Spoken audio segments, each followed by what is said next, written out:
Una última pregunta, Pavel. ¿Cuál es tu apellido completo? Ortega, solo tengo un apellido, Ortega. Sí, sí, sí. Yo soy de esa época todavía en que si eras hijo de madre soltera, nada más te ponía un apellido. Ya estamos Sí, sí, sí, que te marcaban, era como Pavel Ortega. Porque si ponían los dos apellidos de la madre, era como si fueras el hermano, ¿no? Bueno, entonces ya estamos en vivo. Les presento a Pavel Ortega, como también se presentó ahí mismo. Es jalapeño de Veracruz, autor de 8 publicaciones.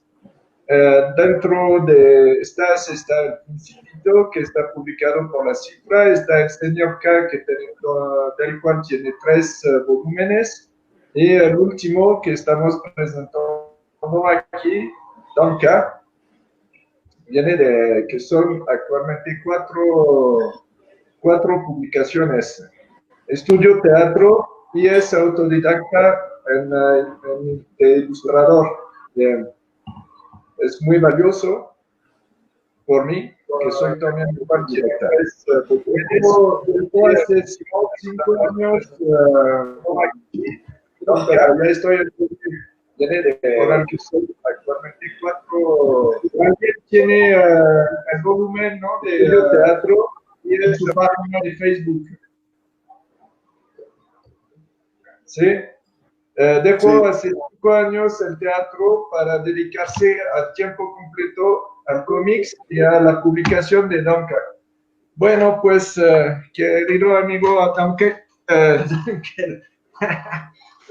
Pavel, ¿qué tienes que decirnos? ¿Cómo estás? ¿Cómo pasaste esta temporada? ¿Ya tienes nuevo proyecto? Díganos tu programa, lo que fue.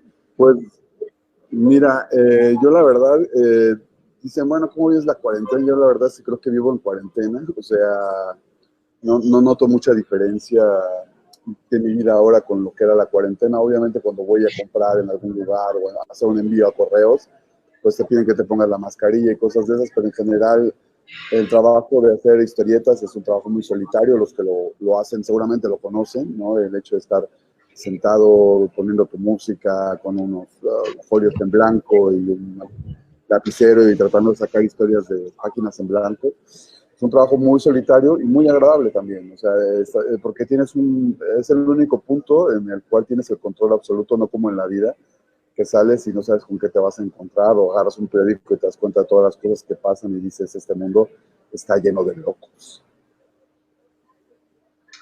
Claro. Pues sí, ya tenemos varios así como artistas que nos dicen lo mismo, que la pandemia no les cambió mucho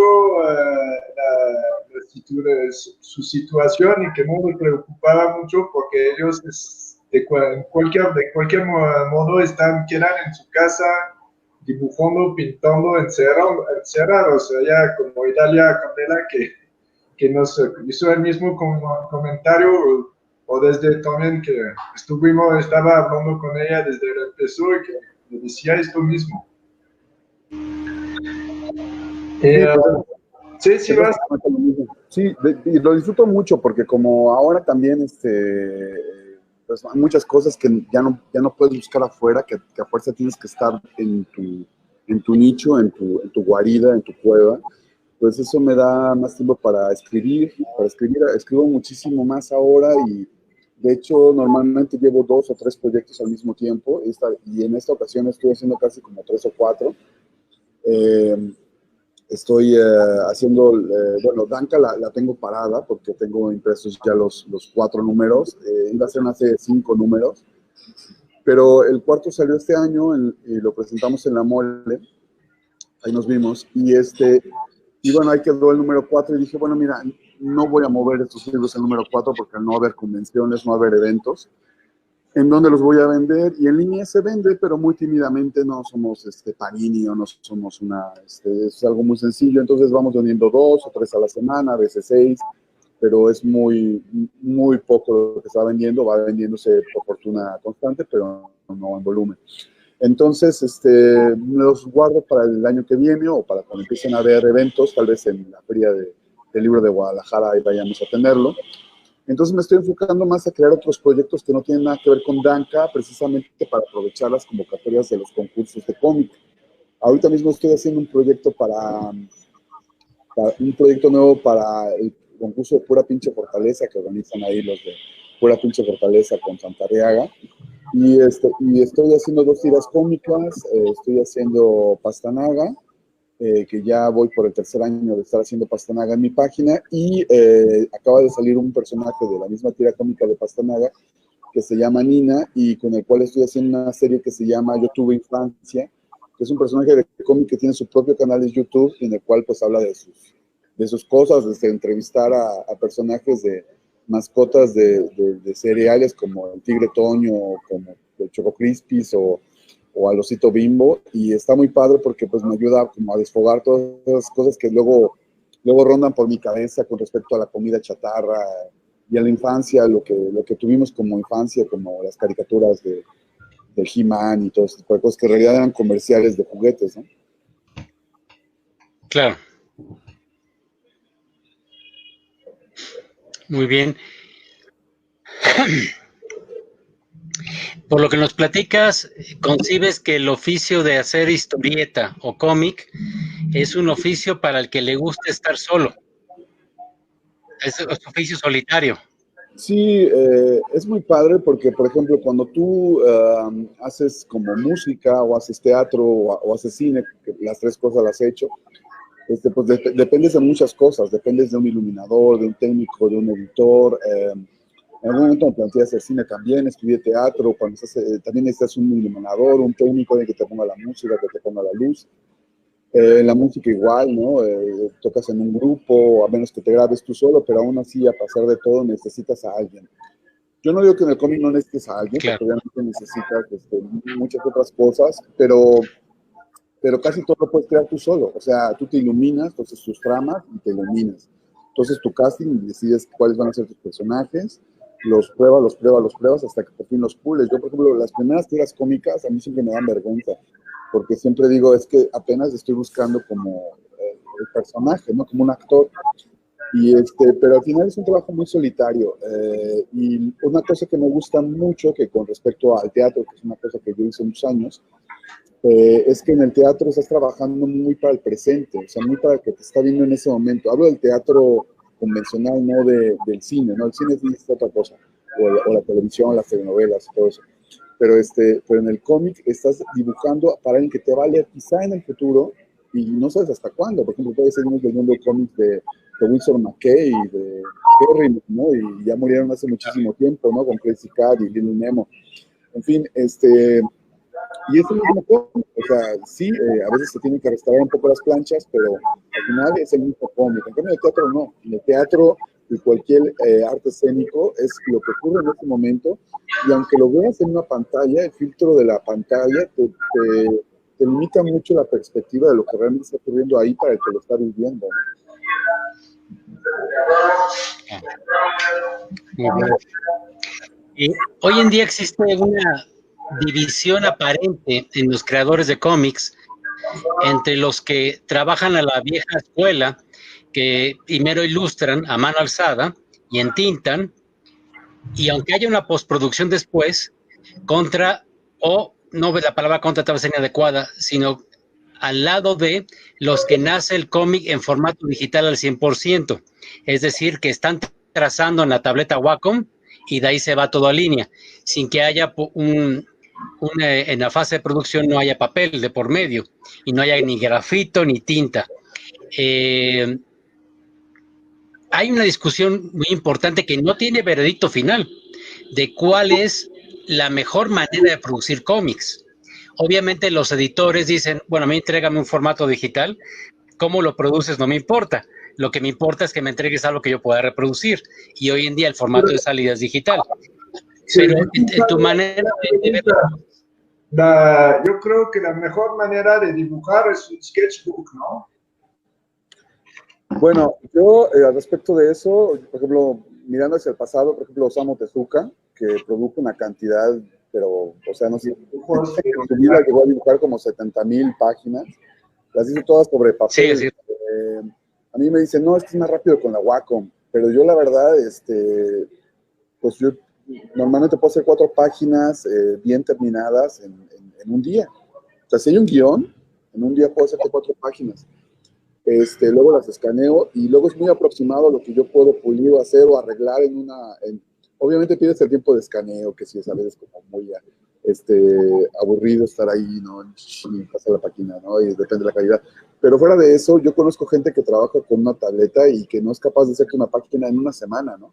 Es una página terminada, porque además luego se ponen, como dicen los moneros, a chicuelear, ¿no? A ponerle detallitos, luces, y queda un producto muy bonito, pero al final del día tuve las novelas gráficas que han ganado realmente premios, como Pulitzer, y son gente que ha hecho cosas a mano, o sea, una Satrapi, un mouse, todos esos trabajos a veces no son trabajos que estén muy, muy desarrollados técnicamente, porque lo que ocurre con el cómic y la magia del cómic es que no es solamente la imagen, sino es también el texto, qué estás contando, ¿no? Entonces, la parte del texto es una cosa que yo a veces siento que no la pulimos lo suficiente, y a veces no hace falta hacer un dibujo tan recargado si no tienes un texto o un guión, que es la base, para poder contar y que la gente se sienta tocada en el corazón, ¿no? Y la gente, el público lo nota, ¿no? O sea, a veces que puedes tener una página técnicamente brillante, pero que no te dice nada, y luego tienes una Satrapi que, a mí me encanta Satrapi, pero quiero decir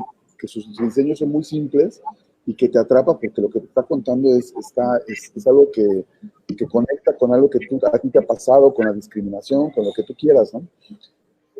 Yo, la verdad, sé que en algún momento a lo mejor entro a la tableta, no digo que estoy en contra de ella, pero yo la verdad prefiero dibujar en lápiz, el hecho del error, el hecho de ese tipo de cosas.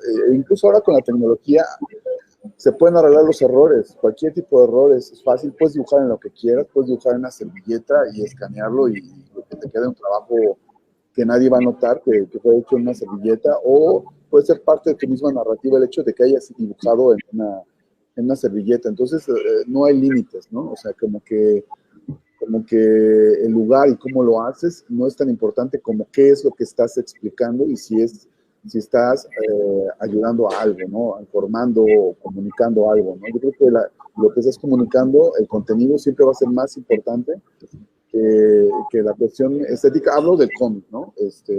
Y si los puedes juntar, si puedes hacer las dos cosas, si el dibujo al mismo tiempo está comunicando, lo que sí no puede ser es como redundante, en el sentido de que el dibujo esté diciendo exactamente lo mismo que estás escribiendo en el bocadillo, porque ahí ya la gente dice, bueno, ¿qué está pasando aquí, no? Entonces sí es muy, muy interesante cuando consigues que la imagen esté narrando y que esté completando todo eso que tú estás escribiendo. Creo que esa parte es la que toma más tiempo y precisamente no es algo que tú hagas en una mesa o en una tableta o en una computadora. Yo, la mayoría de mis cómics o las cosas de las que más me enorgullezco en el sentido narrativo, normalmente son caminando o lavando los trastes o haciendo cualquier otra cosa muy trivial, donde me llega la idea y digo, mira, podría hablar de esto, o esto creo que va a conectar con esto. Entonces, realmente es como vivir, ¿no? Al final, estamos en un punto en el que, por ejemplo, estamos encerrados todos en nuestras casas y nuestras relaciones afectivas las hacemos a través de la computadora, pagamos nuestras cuentas a través de una computadora, vemos películas en una computadora, todo lo hacemos a través de una computadora y nos ocupamos muy poco realmente de vivir la vida y precisamente, pues, si vamos a contar historias, pues normalmente esas historias son interesantes en medida de que pongamos algo de nuestra vida o de la vida en esas páginas, ¿eh? Bien, excelente. Muy bien, pues los tres estamos en el mismo lado. Creemos en el que es necesario el cómic análogo. Y bueno, sí, que es el cómic real. Más bien existe el segundo, que es el cómic digital. Pero el cómic realmente debe ser a mano alzada en su origen. Y tocas algo muy interesante. Para que se relaciona también con los demás, lo demás artes, ¿no? Pero bueno, todo lo que es lo digital y lo demás, finalmente sigue siendo una nueva herramienta, no es negable, solamente que porque debería de venir una nuevas técnicas y reemplazar y quitar lo antiguo, sería triste, ¿no? ¿Cómo ves, a ver? Pues sí, mira, yo la verdad es que el cómic no es un arte muy convencional, como por ejemplo es una arte muy mixta, ¿no? O sea, si tú te, si tú te quieres verlo en el sentido plástico y si te deslocas demasiado en la parte plástica, en el arte, en la tinta, en el material, qué voy a usar, acuarela, todo el rollo, se vuelve una cuestión que ya es un arte que ya existe, que son las artes plásticas, ¿no? La pintura. Si tú te clavas en los textos y luego haces esos bocadillos o esos globos donde viene el texto, que son súper largos, que la gente le da muchísima flojera leerlo, que además como que no le dan ritmo a la viñeta para que vaya una detrás de la otra. Entonces ya haces algo que ya existe, que es la literatura, ¿no? Es el cuento, es la narrativa del texto. Lo interesante de hacer las dos cosas, de hacer el cómic y la ilustración, las dos cosas juntas, eso ya encontrar la justa medida, la alquimia perfecta para que esas dos se junten, eso es mágico y eso realmente yo no he visto tantos trabajos en esa línea. Ya si eso es arte o no es arte, eso ya es una cuestión que nosotros ya no nos toca tanto como definirlo o decir, bueno, esto es arte. Me encanta el título novena arte, creo que sí encuentras muchas obras que son exactamente eso, noveno arte, como por ejemplo el trabajo de Oesterheld con el de Brecht, que hicieron Mortzinger, que tú ves que gráficamente es imponente, que el texto es algo muy bien trabajado y seguramente los originales de Brecht pues es algo que realmente cualquier coleccionista le gustaría al menos poder contemplar en vida. Sí, sí, inclusive la última edición que sacó Astiberri redigitalizó, no usó los archivos de la flor, usó una nueva, por fortuna los originales estaban muy bien preservados, los redigitalizaron y se aprecia un segundo nivel de profundidad en lo que vienen a ser los fondos, en lo que son los acabados y lo que tiene Brecha principalmente, que son las pinceladas, que las pinceladas de Brecha son geniales. No cualquiera tiene esa mano derecha o izquierda si era zurdo, tan privilegiada. No, es ¿Tienes imposible autores copiar a favoritos? Brecht. Sí, Autor favorito tengo varios, pero obviamente Oesterheld es uno de los más grandes que ha existido en América Latina. Y tenemos el orgullo que sea latinoamericano, ¿no? Yo sí. creo que no he encontrado una forma de narrativa tan profunda como que tenga tantas capas como la de Oesterheld, ¿no? O sea, fue un hito. Y lo interesante de Brecht además es que no, es imposible copiarlo porque el cabrón no usaba un B número 7 o un no sé qué. O sea, el tipo agarraba una navaja de afeitar y con eso te hacía algo, o agarraba una papa y la embarraba de tinta, o agarraba sus pulgares y hacía, o sea, él se inventaba con qué plasmar gráficamente y además echó unas perlas que han sido vitales para el trabajo. Decía Breccia que realmente el arte es uno de los lugares donde uno puede sublimar la angustia de la existencia humana y creo que eso es una gran verdad, o sea, esa forma de que dibujar es fácil, que realmente dibujar es algo que puede hacer cualquiera porque hay que pensar mucho como un tablero de ajedrez donde el blanco no puede existir sin la casilla negra, entonces a veces decía que lo importante, que no dibujaba con el blanco, que lo que importante era resaltar el blanco por detrás del negro y tú te das cuenta que hay hay una síntesis en el trazo, pero detrás hay una investigación muy profunda. Yo creo que pero como no era muy protagónico, no era como, por ejemplo, Hugo Pratt, es otro de mis grandes héroes. Claro. Hugo Pratt sí era, bueno, era increíble, era encantador. Decían que mentía mucho, que era muy mitómano, pero a mí me encanta cómo narra su vida. De hecho, tengo un libro sobre él, El deseo de ser inútil, donde él cuenta toda su vida y realmente ahí es donde ves la otra parte, que es la parte de su vida misma, cómo él sublima todo eso de haber vivido en África, de haber estado perdido en la selva del Amazonas, y todo eso lo transcribe en un personaje tan profundo, tan cálido como Coto Maltés, ¿no? Entonces, yo la verdad estoy enamorado de los viejos, realmente de los cómics viejos. Quiero decir que yo todavía leo muchísimo a Milton Caniff, a Mort Cinder, a todo eso, porque realmente veo que es atemporal, que todavía muchas de las angustias y todas las preocupaciones que viene en esa época, pues sí, por ejemplo, lo del Eternauta de Oesterheld es súper actual. Justamente ahora estamos viviendo algo muy parecido, que es Exacto. pareciera como si se hubieran copiado del guión de Osterfield, ¿no? Y la forma en que murió también es algo que te deja reflexionando muchas cosas, ¿no? No sé, pero no sé si era el tema y era lo que estamos hablando realmente, pero bueno, estoy me apasiono con ese tema. No, es muy apasionante lo que estás comentando, es muy, muy válido, muy interesante, muy interesante. Tus fans inclusive les gustará saber de quién eres fan tú, y eso es lo que se llama la dimensión humana. Te conocen bien, así no solo los que te siguen conocen a los que te siguieron, perdón, los te siguen, conocen a quienes te han seguido, y les interesará saber. Digo, porque quieren saber la fórmula eléctrica. Sí, aunque yo, por ejemplo, en mi trabajo realmente siento más influencia, por ejemplo, de Carl Schulz o de Watterson o de Kino, ¿no? En el aspecto de las tiras cómicas, y en el caso de Danka, que fue algo muy raro lo que ocurrió con Danka, porque ahí hay un montón de influencias de diferentes lugares que además no eran cosas que a mí me gustaban. Por ejemplo, yo venía de haber hecho El Señor K, que el Señor K sí hay mucho de todo esto, hay mucho de la Segunda Guerra Mundial, mucho de las cuestiones conspiranoicas, mucho de ese tipo de cosas. Muchas gracias, Raúl. Un abrazo.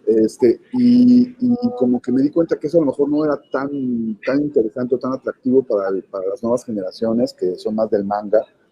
Y entonces fue donde empecé a voltear al manga y fue donde empecé a leer manga. De hecho, yo llevo apenas como 7, 8 años leyendo manga, me ha apasionado el manga, pero es muy reciente y fue de ahí que salieron los ojos grandes de Danka, ¿no? La estética era un poco como tratar de apropiarme de esta influencia asiática y implantarla un poco en mi estilo y en las referentes que yo había tenido.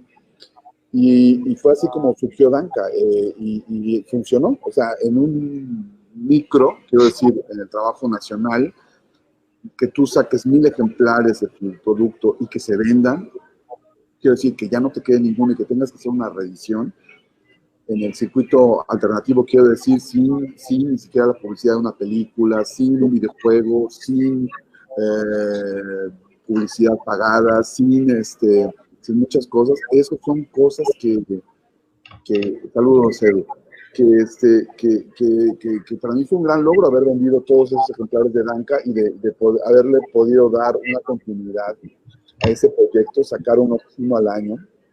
Porque mucha gente dice, bueno, la constancia, ¿para qué la constancia si no se está vendiendo tanto? Y dices, pues es que sí, pues hay un lector que va a esperar que tú subas algo, que tú le cuentes algo. Tienes que cuidar al público, y si no estás constante, pues te está esperando, te están perdiendo, ¿no?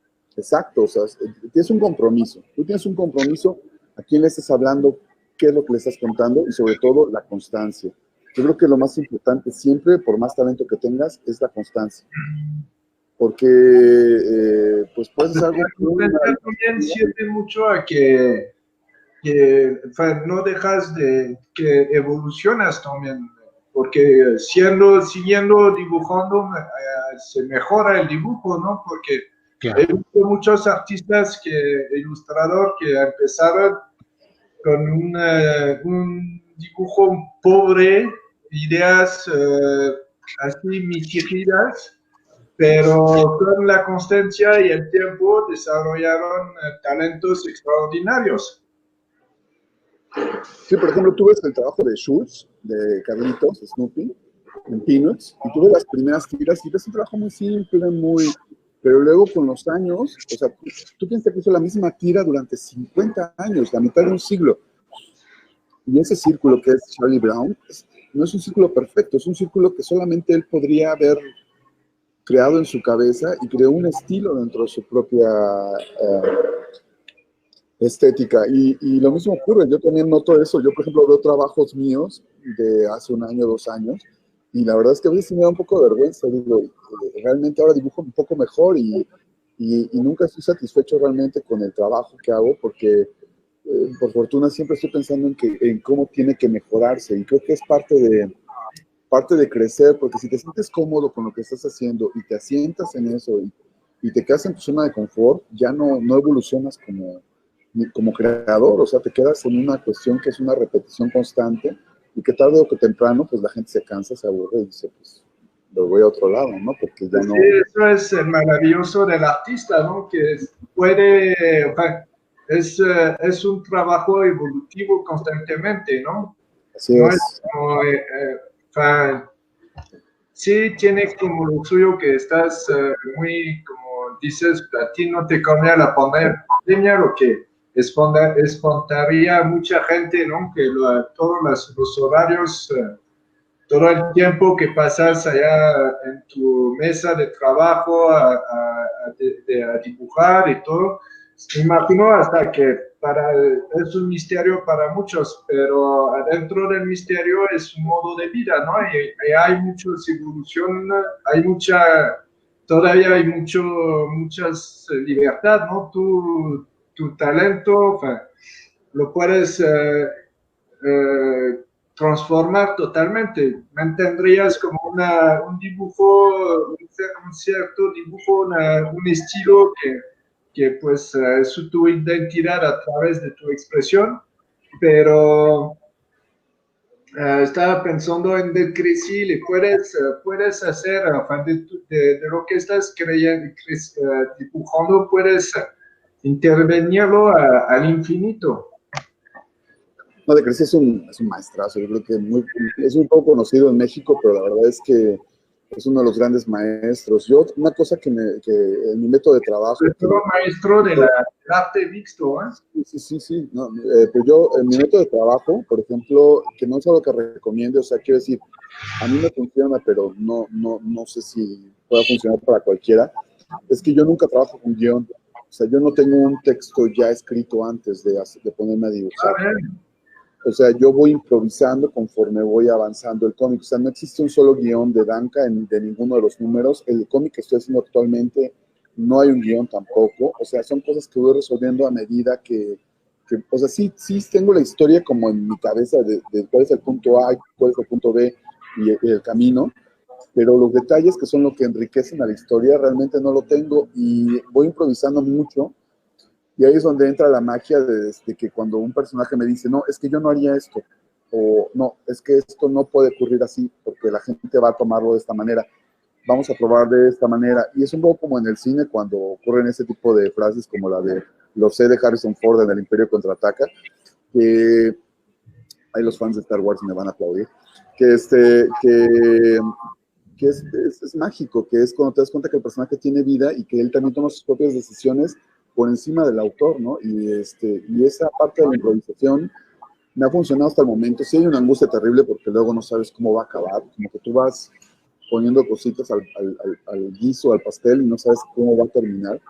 Pero sí todavía tengo la sorpresa de que me voy sorprendiendo yo de mi mismo producto. Y creo que también uno va afinando este tipo de cosas con el trabajo. También Tony Sandoval decía lo mismo, decía que primero sacas un cómic y luego el siguiente cómic va a estar más chingón y así sucesivamente. Entonces, pues sí, o sea, realmente yo comparo el primer Danka con el último Danka y yo sí siento que ha habido una evolución que no hubiera sido posible si no hubiera escrito los 4 Dankas, ¿no? Claro. Muy bien. ¿Cómo fue que se gestó el del Principito que hiciste con la cifra? El Principito, fíjate que fue un momento muy importante porque fue la coyuntura entre el señor K y Danka, o sea, en medio de Danka y el señor K está el Principito. Surge una convocatoria por parte de las bibliotecas de la UAP, que organizan también lo de Ficomics, que les mando un abrazo porque siempre me han apoyado, ellos fueron los que me invitaron al primer encuentro de autores y a partir de ahí siempre he estado participando con ellos. Siempre a cualquier cosa que hacen. Además, sí es una gente muy dedicada a la labor de la difusión del cómic, tienen la comicteca, etcétera. Y ellos sacaron este concurso que era en coedición con La Cifra y se editó El Principito en el 2015 y fue una maravilla. O sea, realmente fue mi primer experimento de hacer un cómic sin texto. O sea, no tenía nada de texto, todo era narrativa gráfica, así de la manera más llana, que solamente hay un diálogo al final, en la última viñeta. Y además fue una versión, o sea, no fue una adaptación. Yo normalmente cuando vendía los libros que me quedaron, que ahora por cierto está agotado ese libro, siempre les preguntaba a los muchachos, bueno, es que esta es una versión, porque tú sabes cuál es la diferencia entre adaptación y versión. Y muchas veces no sabían eso, yo sé que estaban en la prepa o en la secundaria, pero era una forma de explicarles muy claramente que no era una adaptación tal cual del Principito, sino era una versión en la cual yo aprovechaba para hablar de algo que sigue ocurriendo, como por ejemplo ahora en Chiapas, que están despojando la Coca-Cola de los mantos freáticos a las comunidades indígenas, pues lo mismo, esta historia ocurría. Saludos, Dalia. Sí, saludos, Idalia. Un besote. Sí. Con sana distancia. Un beso con tu sana distancia. Que justamente hablaba de eso, de la cuestión del agua, ¿no? De que llega una corporación a sustraer el agua y el Principito está envuelto en toda esta historia. Entonces, fue muy interesante de producirlo. Me aventé a hacer acuarelas, cosa que no había hecho nunca en mi vida. Y fue muy interesante. Ha gustado muchísimo, se agotó. Ahorita me están pidiendo para reeditarlo en Chile. Es probable que se haga el año que viene, pero yo tengo pensado hacer si no surge una propuesta, pues una nueva edición de Principito. ¿Lo quieres editar de nuevo? Entonces dices, el Principito fue tu más principio, ¿no? Tu primer paso. Sí, cuando empecé a hacer algo diferente al señor K, ¿no? Como que... fue a final del siglo pasado, en 2000. 2015. 2015 está más cerca que esto, entonces. Sí. Yo pensaba que era como... Y el señor K está anterior al Principito. Sí, no, lo que ocurre es que el señor K surge de un fanzine, y yo, hay que aclarar que soy de provincia, soy de Jalapa, entonces aquí el movimiento underground en los años 90 pues era más musical que gráfico, ¿no? Sí había revistas como Graffiti o cosas así. Un saludo a Leo, nuestro anterior frente. Y pero no había per se como el fenómeno del fancineo, como por ejemplo existió en el Chopo, en el DF, ¿no? Entonces yo en el 99 me voy a Barcelona, donde viví 10 años, y en el Salón del Cómic hay un apartado que es el de los fanzines. Y ahí fue donde llegó a mí este primer fanzine, que se llamaba Living Paranoia, que eran chavos de Hospitalet, que eran fotocopias. Entonces dije, esto lo puedo hacer yo, y a partir de ahí empecé a hacer el señor K. Cuando regreso a México en el 2009, hago una reedición de todos esos fanzines en un solo tomo, que fue el primer señor K, que tuve un viacrucis con el señor K. El señor K lo hice del 2003 al 2012 o 13. No, porque todavía hice el año de gato en el 2013, entonces sí fueron varios años del señor K, de estar necio con el señor K, cuando pues sí fue muy, muy difícil, primero por la portada, porque me la censuraron en Gandhi, aparte de despedir gente ahorita con lo de la pandemia, no me permitieron vender mis libros del señor K en Gandhi, por la portada, porque me dijeron que eran una corporación judía y que no podían tener portadas como la del señor K, y se volvió un poco de culto. De hecho, ahora ni yo tengo ejemplares, o sea, de hecho, algunos ejemplares tuve que comprar de segunda mano, porque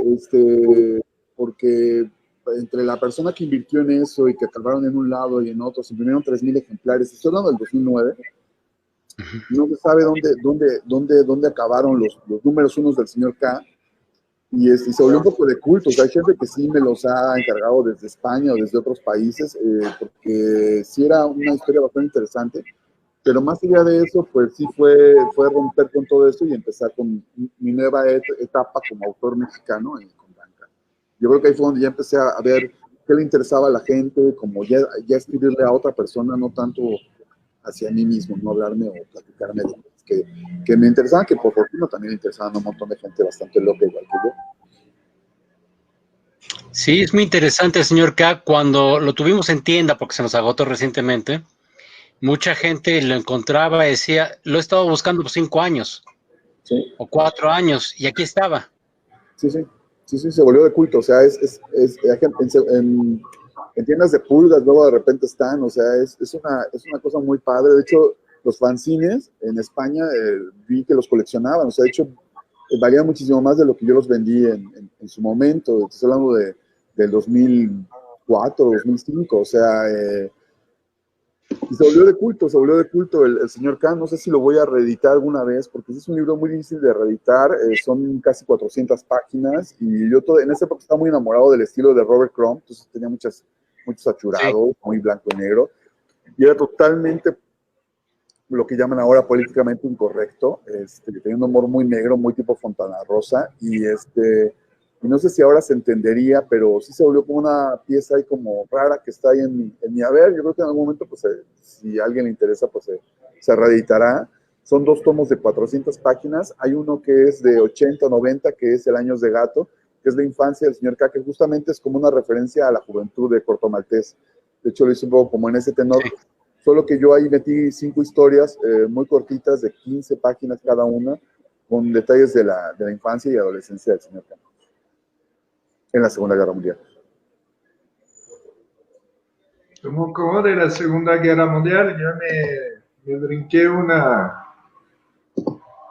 ¿Qué pasó? Hola, Edwin. Ah, que esté. Pero hablamos de brecha, cuando hablamos de brecha es acariciar y abrazar tu alma, Edu. Sí, un beso a Delfina. Bueno. Ay, alguien lo cumplió. ¿Alguien ya te cumplió? Sí. No, lo que pasa es que el señor K, voy a resumirlo para quienes no lo conozcan, es un hombre que nace siendo un hombre gato en la época de la Segunda Guerra Mundial, se hace piloto de guerra, lo abducen los extraterrestres, llega al futuro, se vuelve presidente de los Estados Unidos. Ya les voy a contar el segundo tomo. En ese lo mandan una misión a la Luna, en la Luna rompe otra brecha temporal, creo que está más interesante que Dark, no sé cómo está. Y viaja a un futuro más futuro, que es como el futuro de Planeta de los Simios, porque justamente cuando dibujé el segundo tomo del señor K, estaba recién leyendo todos los cómics de Kamandi, de Jack Kirby.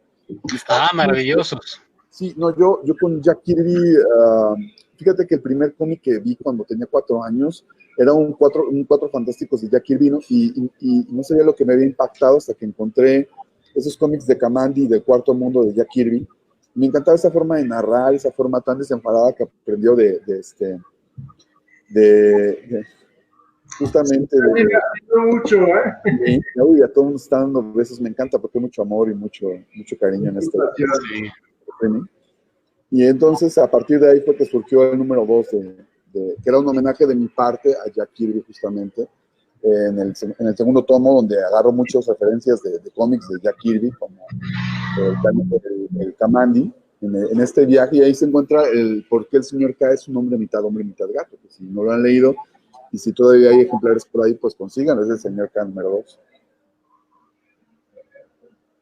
Va a estar difícil conseguirlos, pero haremos lo posible en Global Comics para conseguir algunas copias. Sí, ojalá. Ni yo tengo, yo no sé quién tendrá por ahí, pero seguramente alguien tendrá. A ver, invitamos al que sepa dónde hay copias que nos las haga llegar. Exacto. Y le ayudamos a moverlas. ¿Por qué no lo publicas ahora en PDF?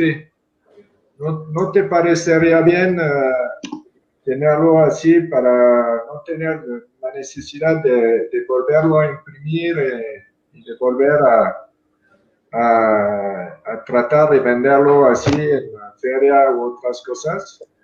Es probable que lo haga, no sé cuándo lo voy a hacer, porque la verdad es que por más que sí tengo mi página de Facebook, tira semanalmente y todo eso, la verdad es que no soy tan partidario de la tecnología, aunque pues bueno, nunca se sabe. De momento, ahí están guardaditas los 2 tomos del señor K. Había un guión o una idea de un guión para un tercer número de 400 páginas también, que no sé si algún día lo voy a realizar. Pero bueno, pues sí, tal vez en algún momento se va a subir a internet, no sé qué va a pasar. La verdad es que no le he querido entrar a ninguna de las iniciativas de leer cómics en internet, cómics de larga duración, novela gráfica. No me gusta leer los cómics en ese formato y siento que se pierde un poquito, ¿no? Pero no sé, realmente ya el tiempo lo dirá, no sé si lo dirá. Pues yo pienso que el PDF puede servir también a hacerse reconocer más lejos y por otras personas, ¿no? Sí, puede pasar. Todavía no lo hemos hecho, pero... De modo internacional, ¿no? No, yo estoy muy interesado por todo lo que está haciendo Ficción ahorita con su aplicación de cómics. No sé, en algún momento a lo mejor acabamos apareciendo por ahí. No lo tengo todavía tan claro. Me gusta todavía la idea romántica porque, por ejemplo, mucha gente me decía con Danka, oye, pues yo me estoy esperando a que sacas el recopilatorio de los 4 números o los 5 números de Danka que van a hacer. Yo les digo, no, es que ya en este siglo ya no hay series como antes, como por ejemplo Memín Pinguín, o Lágrimas y Risas, o Yuki, o Calimán, que eran serializadas, ¿no? Y que la gente tenía el gusto de coleccionarlos o de seguirlo, ¿no? Y a mí lo que me gusta de Danca es eso, que la gente los coleccione, que diga, bueno, tengo el número 1, tengo el número 2. Además no va a ser una serie muy larga, van a ser 5, y cada historia es como autoconclusiva, como por ejemplo Asterix, ¿no? O sea, sí es cierto que de repente salían tomitos de Asterix recopilados, en México no tanto, pero me gusta mucho eso de decir, bueno, yo tengo mis cómics de Asterix y son todos estos, ¿no? O sea, y de repente pues es con los normandos, y de repente con los italianos, y de repente con los en Egipto, ¿no? Y me gustaba eso un poco como mantenerlo con Danca, porque son 5 números y cada historia habla de cosas completamente distintas. En el primer número hablo de los desaparecidos de Ayotzinapa, en el segundo número hablo justamente de las elecciones, en el tercer número hablo de la amistad, de cómo es crecer, ¿no? Justamente hablábamos antes de empezar este streaming que estaba muy inspirado en la historia de las ultrasónicas, ¿no? De hecho, la banda de Danca se llama Las Ultraperras. Y el cuarto número pues habla precisamente de todo esto que es la gentrificación, de cómo las ciudades van perdiendo su identidad y van destruyendo, quitando edificios como cosas desechables, ¿no? Van arrastrando el pasado y van poniendo un Oxxo, van poniéndote un 7-Eleven, van poniéndote un montón de cosas que nos van despojando de nuestra propia memoria histórica, ¿no?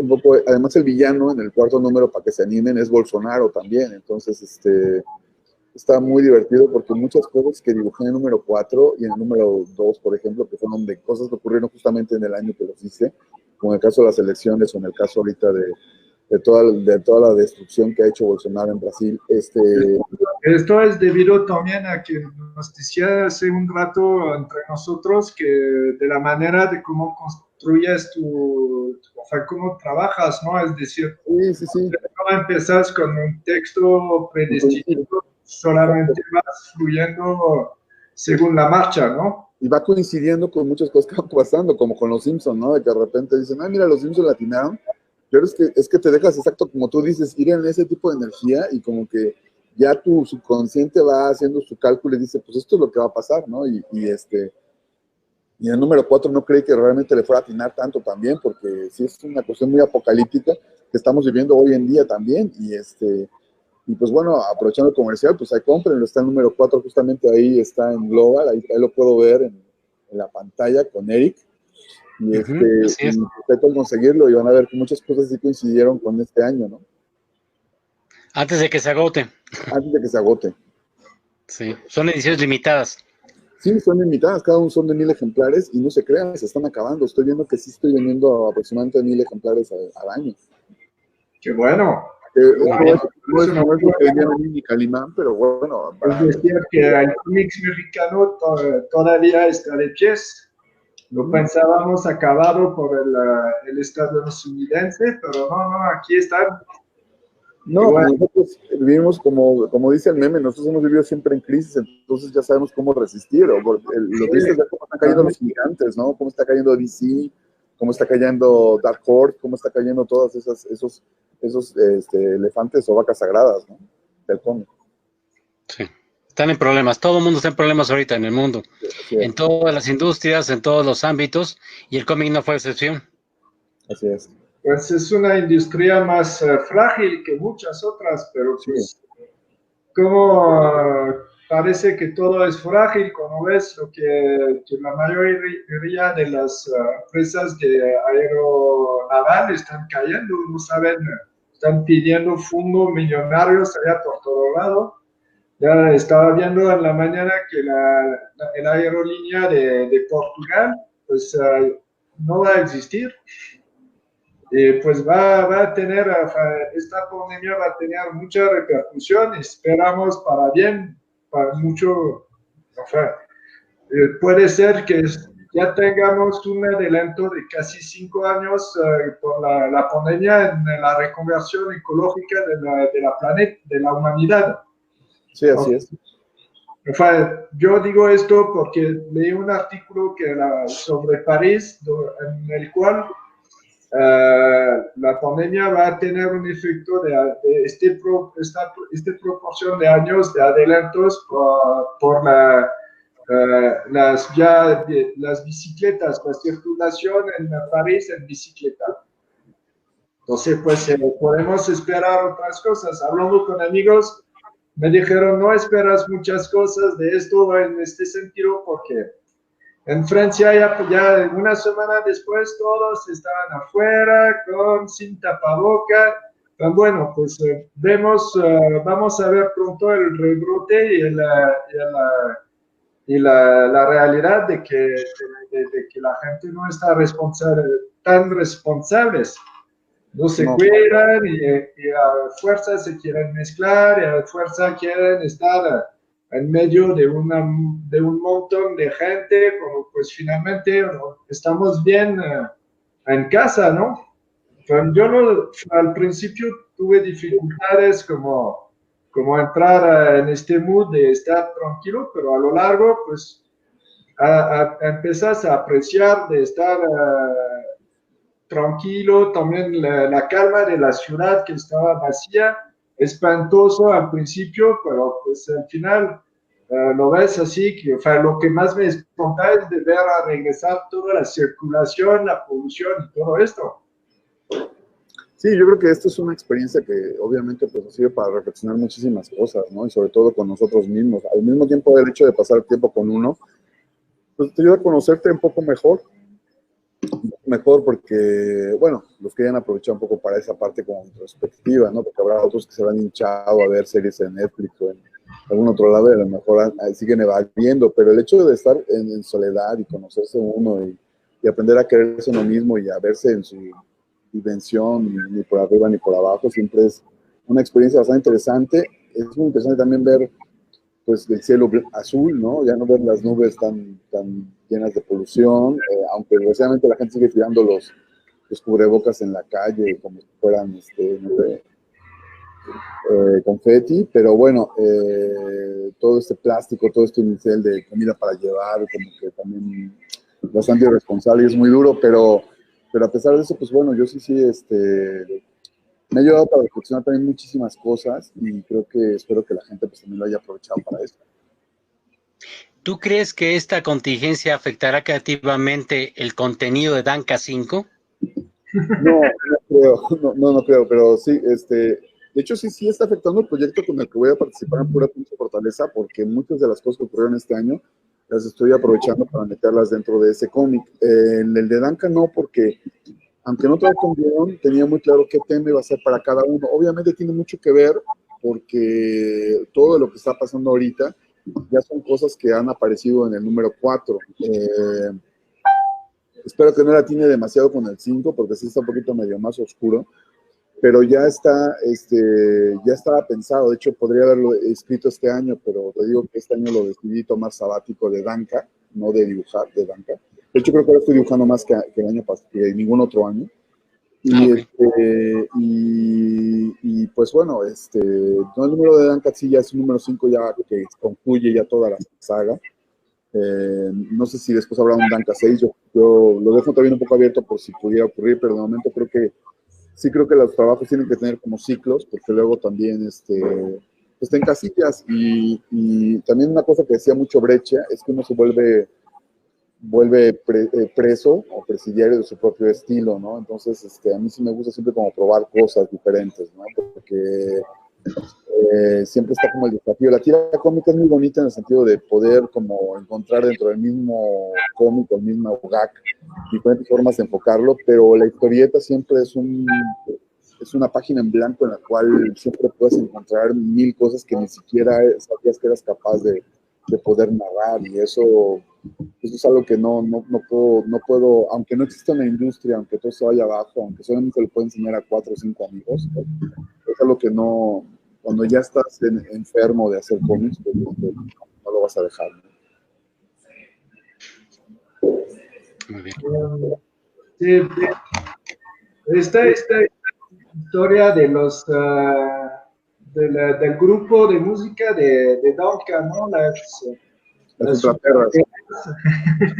Sí, no sé si lo llegará a leer algún día Jesse Bulbo y Ali Guagua y todas ellas, pero sí fue una entrevista que yo vi de ellas, porque de hecho a mí me encanta muchísimo pues toda la movida punk, rock en Jalapa. De hecho, ¿De qué Jalapa son? ¿Perdón? ¿Este grupo existe? ¿Es de Jalapa? No, las ultrasónicas son un grupo del DF, ¿no? Hay Sí. gente de Veracruz, Ali Guagua es veracruzana, igual que yo, es mi paisana, digamos. Bueno, ella es del Puerto, yo soy de Jalapa, pero más o menos. Pero ellas son las ultrasónicas, y a base de una entrevista que tuvieron las ultrasónicas fue que más o menos hice el guión en mi cabeza de lo que eran las ultraperras. Tomé muchos detalles de la historia de la banda, pero realmente, pues, creo que todo el mundo tiene alguna vez una banda de rock, un grupo de amigos con el que haces un proyecto de manera muy ingenua, muy juvenil, muy desinteresada, y con todas esas cosas, y que al final pues vas creciendo y la vida te va llevando por diferentes senderos. Y era ese realmente el tema del número 3 de Danka, porque ya había hecho 2 muy políticos, y ese era como más desarrollar a los personajes, sobre todo a Fanny Fender, que es la amiga de Danka. Y bueno, pues también aproveché para meter a Los Amorfos, que esa sí es una banda de Jalapa, que fue la banda que a mí me tocó ir a las tocadas de ellos en los años 90 aquí en Jalapa. O sea que cuestión vivencial al mismo tiempo que de fan art, literalmente. Exactamente, están en Los Amorfos. De hecho se enojó una banda de aquí de Jalapa que son los Mascatuercas, porque dijeron, nosotros sí tocamos con las ultrasónicas y Los Amorfos no, porque los Amorfos son muchísimo anteriores. Pero sí, de hecho, a ver si en el número 4 me puedo resarcir de ese tema y sacar a los Mascatuercas. Pero a mí la movida del rock, de hecho yo tuve una banda de rock también cuando era chamaco, y creo que, digo, casi todo el mundo en un momento lo intentó. No sé si ahora los chavos hacen bandas de reggaetón o de trap, pero en mi época pues sí era todavía el rollo de querer emular el cuento clásico de los Beatles, ¿no? Cierto. Muy cierto. Y bueno, pues es que no había internet también, ¿no? O sea, el hecho de poder ir a las tocadas, era el único lugar donde podías conocer chicas de tu edad, de no sé, de convivir un poco, ¿no? De salir de tu espacio. La música significaba algo todavía, ¿no? Era como el rock, ¿no? Y toda esta movida. Yo tenía pues en esa época, en los años 90, ¿no? Esa edad, ¿no? Tenía 15, 16, 17 años, entonces pues era la movida todavía, ¿no? Se acababa de morir Kurt Cobain, era algo así como, que sabías que estabas en un momento histórico, ¿no? Empezaba a existir algo como Molotov, donde ya se estaba rompiendo con la censura, que se podían decir muchas cosas que antes pues, no se podían decir. De hecho, a mí me parece muy interesante esa coyuntura, porque pues precisamente Molotov era un grupo de rock que ya le atacaba al poder, ¿no? Con Gimme the Power, que hablaba de cuestiones políticas, que tú ya decías, bueno, el rock ya está evolucionando, ya está diciendo algo un poco más actual, más real, más que está confrontando más la realidad, y no fue así. O sea, salió Molotov y ya luego otra vez fue Te amo, me amas, qué triste estoy, y cosas de esas con las siguientes bandas, y obviamente posteriormente la decadencia rock en español, que murió ya en este siglo. Ya ahorita ya yo creo que si dices que te gusta una banda de rock en español, ya la gente te mira como medio raro, pero bueno, yo soy de esa generación, de la generación todavía del rock en tu idioma. Sí, de la relevancia. Sí, puede ser y todo. De cuando, Muy bien. que así estaba censurado, ¿no? En México todavía. Sí, o sea, de hecho Molotov fue de todas esas bandas que estaba prohibido venderlo en las tiendas. Se empezó a vender en las calles, luego la portada también la que tuvieron que cambiar, y pese a eso, yo por ejemplo fui a un concierto aquí en Jalapa, que es legendario, que le llamaban el Molochete, porque eran más famosos Control Machete que Molotov, y Molotov iba creo que abriéndole a Control Machete, lo organizaron aquí en Jalapa, los de un antro que se llamaba El Taller, y ahí fue donde yo descubrí a Control Machete, porque no era la banda que uno iba a ver. Uno iba a ver a Molotov, perdón. Uno iba a ver a Control Machete, y a cada uno descubriendo a Molotov ahí, y obviamente pues te enamorabas del grupo, ¿no? Porque además el slam, estabas chamaco, pues ahí te aventabas y todo estaba perfecto. ¿Qué tiempos aquellos? Sí, no, claro que sí. Muy bien. Muy bien. Aparte de los artistas de cómics que platicamos ahorita, debes también tener algún interés en otros artistas que no necesariamente son de cómic. Sí, Realizadores sí, de varios tipos, ilustradores y esto, ¿no? Sí, no, Algunos de ellos han perdido el programa. Seguramente, seguramente. O sea, por ejemplo, mucha gente en mi página siempre me está molestando con que tal personaje se parece a tal de tal película. Creo que he tomado muchos personajes de películas que luego los acabo como haciendo una apropiación. Por ejemplo, el chico conejo, que creen que lo saqué de Gumo. Y efectivamente la cuestión física es de la película de Gumo, pero la película es muy sórdida. Yo no creo que la gente que diga que lo saqué de Gumo haya visto la película, pero bueno, la película es muy buena. Me gusta muchísimo David Lynch, Tim Burton, bueno, ¿qué te puedo decir? Steven Spielberg. Creo que mucha de mi forma de narrar está sacado del cine de Steven Spielberg. Te digo que últimamente he encontrado, para mí el manga es como algo muy reciente, o sea, realmente me siento como un muchachito recién descubriendo el manga, porque pues hasta apenas estoy leyendo cómics de Osamu Tezuka, ¿no? Que es el padre del manga, y me enteré que precisamente ahí me enteré que él había sido médico. De hecho, fue una cosa que siempre fue un conflicto entre mi madre y yo, porque ella siempre quiso que yo estudiara medicina, y le dije, mira, aquí hay un médico que dejó la carrera de medicina por dedicarse al cómic, y lo mismo ocurre con Junji Ito, que él era dentista. Y son cosas que empiezo a descubrir apenas ahora, o sea, ya a los 30 y muchos, empiezo ya a ver todo esto del manga, y lo disfruto muchísimo. Y te digo que también está permeando mi trabajo aquí de autores nacionales, pues hay muchísimos que también me están motivando muchísimo. Tony Sandoval, para mí es de los grandes, aquí los que me están viendo también, Rulo, Edu, obviamente el Pescador es un maestrazo. Yo creo que Luis Pescador, todo lo que está haciendo con la Capitanía de Tenochtitlan es maravilloso. Creo que como que le agarró el puntillo a Diego Rivera y le dio una vuelta de tuerca, y es muy interesante todo lo que está haciendo. En fin, creo que el cómic todavía tiene un largo camino todavía por delante, muchas cosas por descubrir. El cine obviamente pues también sigue siendo, y las series siguen siendo una fuente en que va en dos direcciones. Veo mucha estética de cómic en las series, en las películas. Mucha gente habla de Edward Wright y de Scott Pilgrim, y yo creo que fue un gran aprendizaje el que hizo con esa película.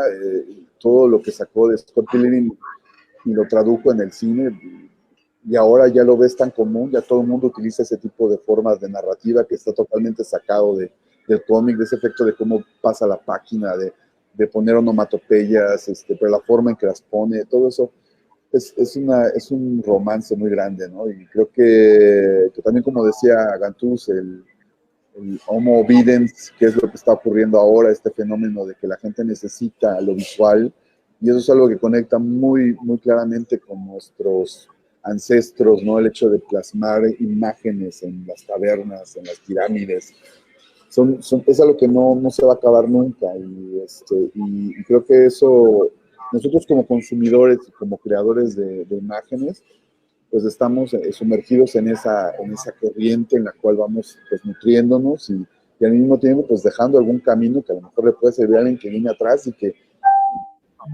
los chavos que están empezando ahora haciendo cómics con 20 años, con 19 años, pues todavía tienen por recorrer, ¿no? Sí.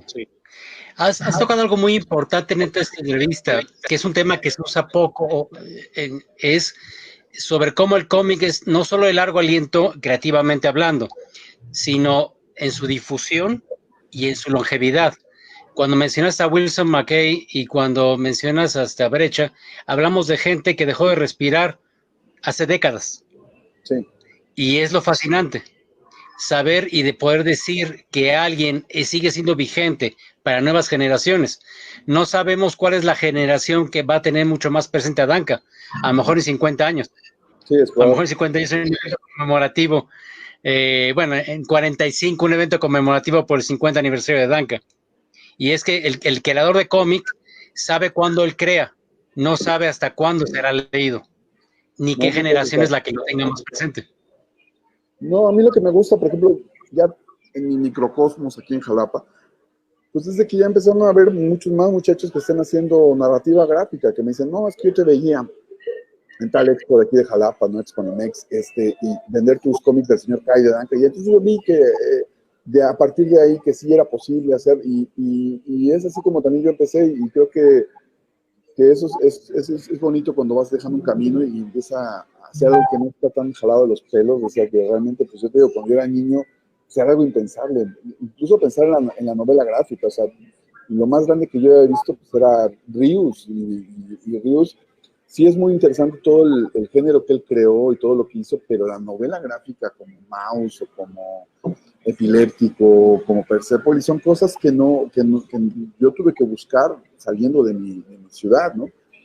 Entonces, creo que el hecho de que yo haya puesto esa piedrita y que la gente diga, ay, pues sí se puede, y que se avienten y que vivan la experiencia, pues es parte de la satisfacción que uno tiene después de varios años de estar ahí picando piedra, porque no es fácil, o sea, siempre pongo el ejemplo del inicio de la película de Trainspotting, cuando me dicen por qué me dedico a esto, y siempre digo que es eso, ¿no? De que la vida es escoge un lavarropas, escoge un coche, escoge una vida, escoge un trabajo, escoge, y yo por aquí voy a escoger, o sea, en mi caso personal, no digo que sigan mi ejemplo, muchachos, ¿por qué voy a escoger todo eso? Si para Es mí una opción. lo más divertido es hacer cómics, ¿no? Y aunque sé que es muy difícil, de lo que hay que hablar es de la satisfacción que uno da. Por eso cuando alguien dice, no, es que para mí es un drama hacer un cómic y, uy, de hecho con Edu lo hablamos muchísimo, siempre es con ese rollo de, uy, no, pero es que, uy, qué duro es hacer un cómic, es que me siento mal y me deprimo y no sé qué. Son cosas que yo no entiendo porque qué placer más grande que poder dejar una hoja en blanco y al final del día tener una historia ahí y poder contársela a otro. Yo creo que eso es un placer. Realmente lo difícil es venderlo, pero hacerlo, yo no veo ahí ningún drama bueno, hablo personalmente, digo, cada quien tiene su propio proceso, y creo que siempre es una satisfacción dibujar. Yo me da un placer inmenso agarrar una hoja en blanco y ponerme a hacer cualquier tontería, incluso ver algo que me gusta mucho y dibujarlo, ¿no? O sea, es un placer, es un placer. Es como, no tienes este problema de la página blanca, ¿no? Entonces, No, al contrario. claro, De hecho, es el espacio, ¿no? De dónde pongo todos estos dibujos. Hace rato cuando empezábamos el stream decía, pero si mucha gente quiere mis originales y a veces, bueno, no mucha gente, pero hay gente que me escribe y me dice, quiero los originales, y muchos se acabaron en la basura. De verdad, yo sé que a lo mejor mucha gente se va a tirar de los pelos, pero muchos cómics o cosas, dibujos que hice yo a lo largo de mi vida, pues se acabaron en la basura. Pero está bien, porque es efímero. Lo importante es lo que queda ahí, el libro, ¿no? El archivo y que se vaya Claro, reproduciendo, ¿no? sí, algo más claro. serio, ¿no? Sí, el otro es fetichismo, ¿no? No Pues sí, me vayan a es pegar un después. poco como, a mí todos estos dibujos que rellena uno cuando entra en curso de ilustración de arte, haciendo desnudos, ¿no? Donde aprendes a representar lo que tienes enfrente, pero todos estos dibujos, pues, ¿a dónde se van? Pues no tienen calidad ni interés, están burdos, me tardé como 5 años a tener como algo relevante, ¿no? Algún dibujo. Claro. No, al final todo queda en tu cerebro, o sea, que eso es aprendizaje y al final cuando te dicen, oye, pero qué rápido dibujas o qué rápido lo resolviste, pues sí, pero es que llevo dibujando toda mi vida. O sea, a lo mejor si tú no dibujas muchos años y de repente lo agarras, pues te va a tomar muchísimo tiempo resolver una imagen, pero cuando tú agarras el lápiz todos los días, que es mi caso, y lo reconozco, es algo compulsivo, es como fumar, es como, no sé, yo no puedo dejar de dibujar, entonces sí, pues Droga, ¿no? pero eso es lo importante, que lo tienes aquí y que lo puedas resolver aquí también, porque en tu corazón es donde tú dices, esto está bien, así déjalo, incluso aunque la línea quede a la mitad y no cierre, tú dices, esto se queda así, ¿por qué? Porque sabes que así está chido. Sí, pues allá es la experiencia de cada uno que sabe también que si se pasa si se pasa de un cierto donde fue una raya allá que pues, tú trazaste para ti mismo, donde te gusta como dejar los dibujos, tu trabajo así, pues primero ya no va a ser lo mismo que si sea tú, que pues vas a destruir lo que habías construido hasta ahora. Y la misma obra que puede estar, se puede echar a perder, ¿no? Claro, estoy totalmente de acuerdo. Fue, a mí siempre se me ha parecido muy importante que un artista sabe hasta dónde tiene que ir y no ir. Es decir, ya saber decir stop, ahí está bien. Ya no quiero que lo que hice está bien como está. Ya no quiero ir más lejos porque pues, si lo vuelvo a tocar más, la voy a regar. Por ejemplo, las películas de Walt Disney, a mí las que más me han gustado siempre son las películas perdón, pero antes del Rey León, las clásicas, Los 101 Dálmatas, El Libro de la Selva, Blancanieves incluso, todas estas partes a mí me fascinan muchísimo más, y aunque me quieran matar, que las nuevas. ¿Por qué? Porque había limitaciones, o sea, no tenían más que una hoja de papel y tenían que dibujar y a partir de ahí crear la fantasía. Entonces, a partir de las limitaciones que tenían, ellos te proponían algo. De hecho, las películas de Star Wars, para los fans de Star Wars, la trilogía original tiene una magia que no va a poder ser, que han tratado de emular, pero que precisamente, sobre todo yo sé que a Edu Molina le encanta Star Wars, son películas que estaban hechas con muchas limitaciones, y creo que a partir de la limitación te obliga a desarrollar otras cosas que no te da la tecnología, que la tecnología te dice, tienes todas estas opciones, puedes hacer todo esto, y luego ves la carencia a veces de ese límite, esa limitación creo que te obliga a imaginar y a decir, de esto es lo que vas a contar, puedes hablar de esto, pero de esto no. Por ejemplo, los cómicos que ahora dicen que si no hacen chistes con albures o no hacen chistes misóginos o racistas, no pueden hacer humor, me parece muy lamentable porque digo, y no tienen imaginación para crear otro tipo de humor. O sea, siempre cuando hay una limitación, la imaginación siempre te lleva a dar pasos trascendentales en la historia del hombre, de las cosas que puedas inventar, que las cosas que puedas crear. Siempre es la limitación la que te lleva a crear algo nuevo, a hacer algo que sorprenda a las nuevas generaciones y que lleve a la humanidad a otro punto. Ese tipo de humor que te pueda hacer sentir bien, de reírte, de sentirte un poco más listo, un poco más inteligente, un poco más humano y no una peor persona. Yo creo que es la limitación la que te ayuda a crecer. Entonces, sí, definitivamente siempre uno tiene que saber hasta dónde puede, qué es lo que tiene y cuál es lo que no vas a transgredir, porque sabes que ahí está la esencia de lo que tú estás contando y de lo que tú estás creando. Y a veces eso no lo tiene uno tan claro, pero es importante pues tenerlo en cuenta, ¿no? Muy interesantes observaciones. Sí. Muy, muy interesantes. Pues sí. Oye, ¿tienes escritores favoritos que te influencian en tu obra? Sí, bueno, obviamente Michel Ende siempre fue como el primero que me golpeó la cabeza con Momo, definitivamente. Luego Günter Grass, su manera de narrar, creo que El tambor de Jalata fue una piedra decisiva para poder haber hecho El señor K. Definitivamente lo tomé como una referencia muy, muy importante. Y la verdad fui muy de lectura muy anglosajona, porque me gustaba muchísimo Jack London, Hemingway,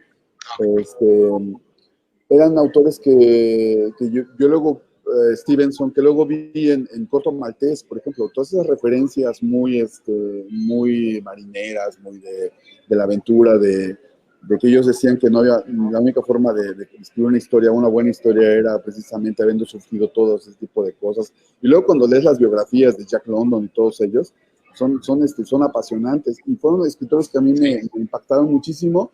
Ya sé que a lo mejor no se ve mucho en Danca, pero sí en El señor K hay mucho de eso.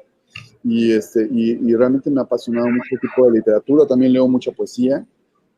Alejandra Pizarnik, todo este rollo como también surrealista. Leonora Carrington yo creo que es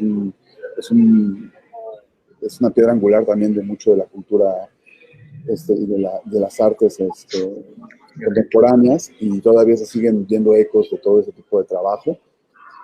Y sí, me gusta mucho leer, creo que es muy importante leer, porque si no, ¿qué vas a contar, no? Sí, te alimenta. También ensayo, ¿no? Muchos ensayos. Es participar a las otras artes, ¿no? Porque no es solamente leer, ¿no? Que como decías, te gusta fuiste músico, entraste en el teatro, Supongo que te gustaría ir a participar a unas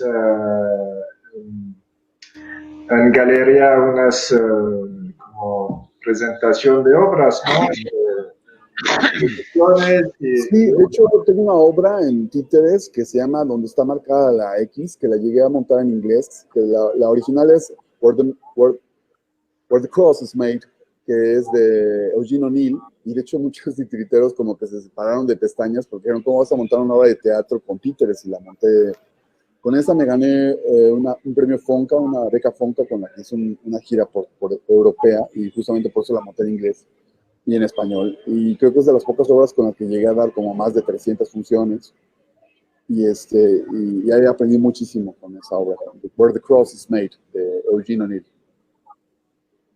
Edu Molina la vio. Edu Molina le tocó todavía ver una función en Coyoacán. Qué bien. Qué bien. Vamos a pedirle a Edu que nos comparta en una próxima emisión mucho de sí. Y aparte que no vamos a olvidarnos que hay que preguntarle por su testimonio. Ándale. De ese momento. Pues ya, muy bien. Vamos a dejar ahí esta charla, ¿no? Tienes que seguirme. A ver. Así es. ¿Ya son las 8? ¿Perdón? ¿Ya son las 8? Sí, ya son las 8. 2:10, de hecho. Pero bueno, fue un placer, una hora, se nos fue como agua. Sí, definitivamente. Esperemos que lo repitamos pronto. Esperemos. Ojalá sí, ya vamos a tratar de hacer como, no un virus, pero viral. Esta charla entre nosotros. Bueno, pues un gran abrazo. Gracias, Pavel Ortega. Gracias, Pavel. Muchas gracias. Nos vemos más desde la distancia para abrazarnos y seguir esta discusión entre nosotros. Sí, espero que sea pronto. Muy bien. Un saludo para todos los que asistieron a la transmisión. Muchas gracias. Fuimos allá con Pavel Ortega, el creador de Domka. Nos vemos pronto. Abierto. Cuídense mucho, que estén muy bien.